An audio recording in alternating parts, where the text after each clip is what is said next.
everyone. I'm going to be going through an admissions application for your Northlake dual credit courses for the fall and the spring semester. So on the email, you should have received a link that will send you straight to this page. When you scroll down, you're going to go down to where it says high school dual credit student, and you're going to click begin the dual credit application.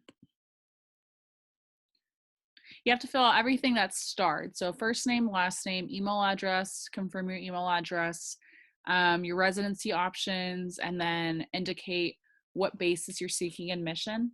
This will be dual credit or concurrence. So once you fill out all these things, create a username, create a password, confirm your password, and you will create an account and continue.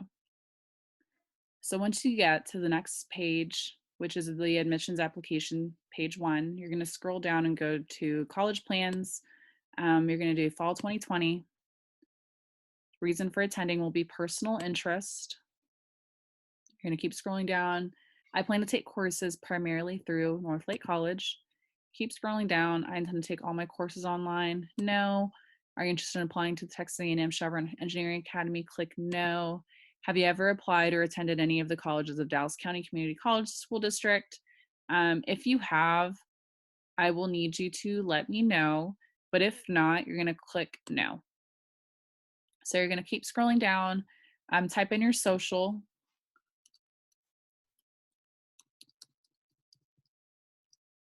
Scroll down, do your birthday. So I'm just going to put a birthday in.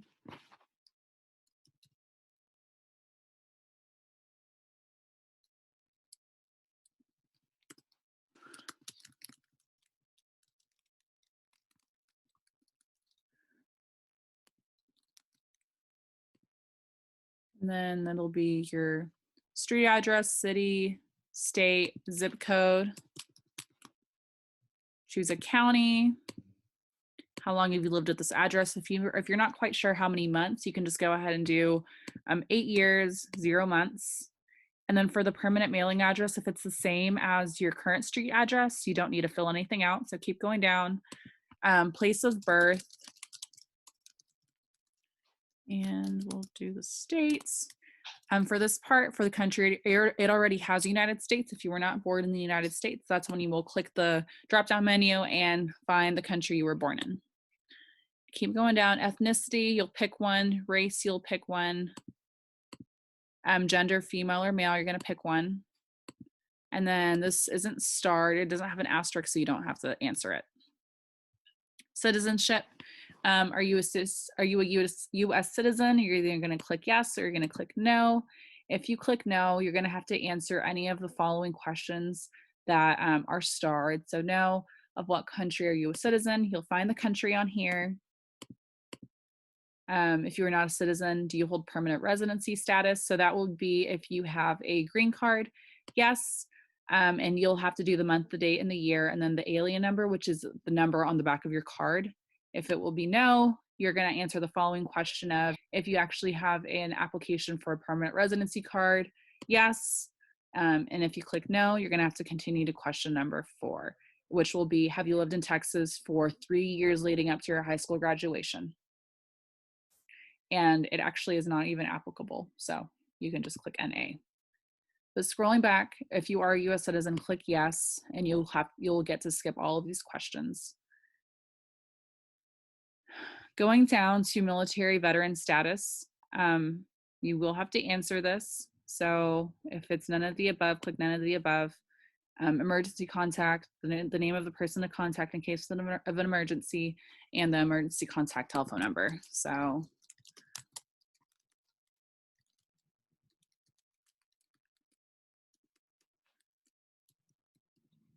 save and continue. So this is going to be page 2. Biographical information, high school or international equivalent education.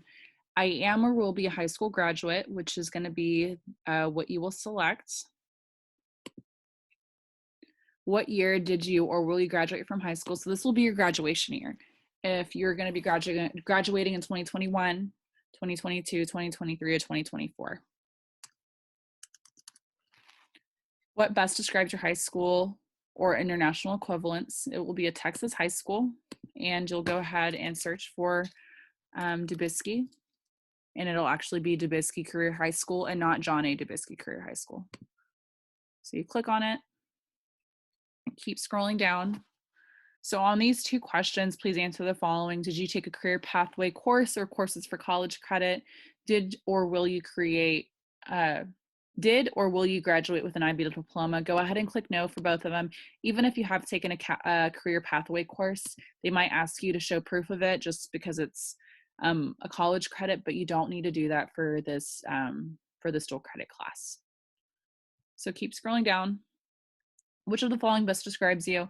If you have not taken any classes through Dallas County for dual credit, you will do I have no previous college experience. And if you have taken a dual credit class through Dallas County, I will need you to contact me because you actually already have a Dallas County student ID number and you don't need to do this application. So keep scrolling down. Previous college attendance, you get to skip this. Other colleges not listed, skip this. So scrolling down, we're going to do Texas Success Initiative, and we're going to click the very bottom one. I have not taken any of the tests listed above, and I am not claiming an exemption, and save and continue. So page 3. And scroll down.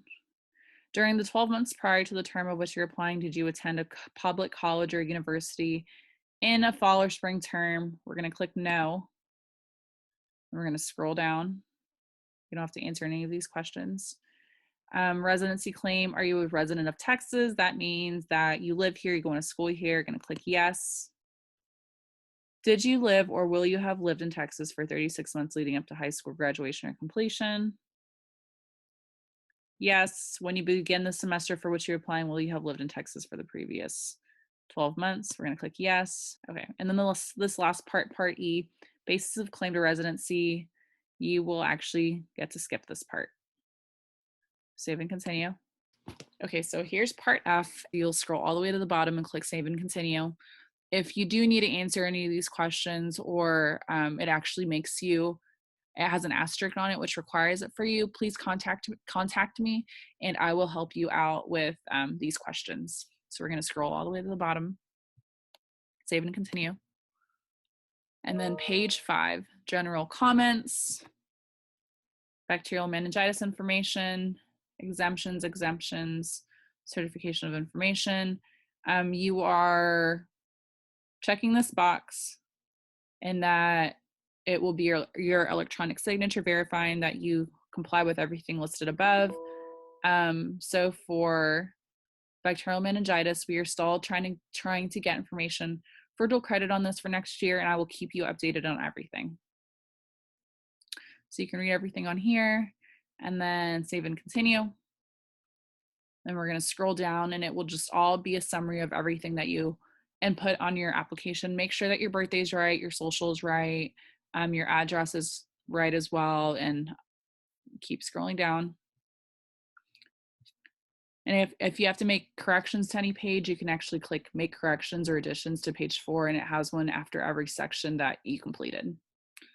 Scroll to the bottom, save and continue, and you will submit your application.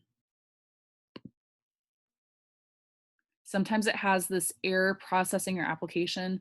Don't click close. All you have to do is click the back button once, submit your application again, and it should load into processing online application. And it will have a letter of acceptance, all your information on here. You're going to scroll down. Your birthday should be correct. And this right here will be your student ID number that I will need you to send to me via email. This is super important, and this is the ID number that I will need so that I can send you your paperwork for dual credit. So again, next steps, it's going to have all these different steps. Scroll down. At the very bottom of here, there's going to be a button that says set up my eConnect account. You're going to click this. If you don't receive this letter of acceptance screen, more than likely you received a page that says, thank you for completing the application online. Unfortunately, information contained in your application matches one or more records in our database. Additional information is required to uniquely identify you. Please contact Northlake College the information you've provided is, and it'll have your name, your social, your birthday, your address, and your email.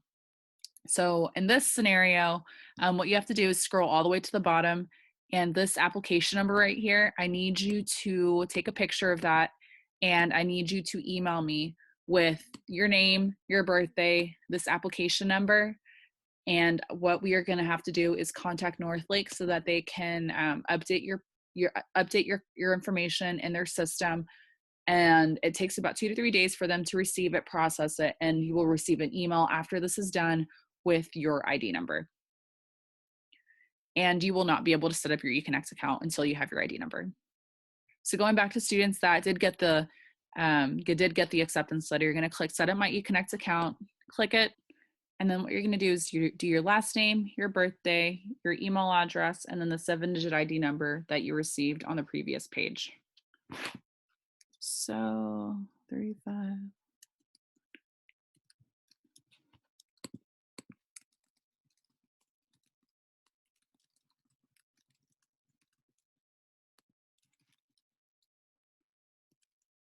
And make sure that you follow these guidelines for the birth date. So 010104.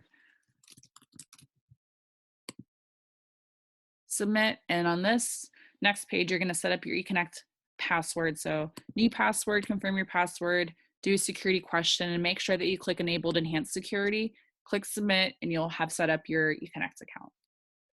For any students that do have any additional trouble with this or have questions, please let me know as soon as possible. Again, after you set up your eConnect account, please email the ID number to me. Only then will I be able to send you your paperwork.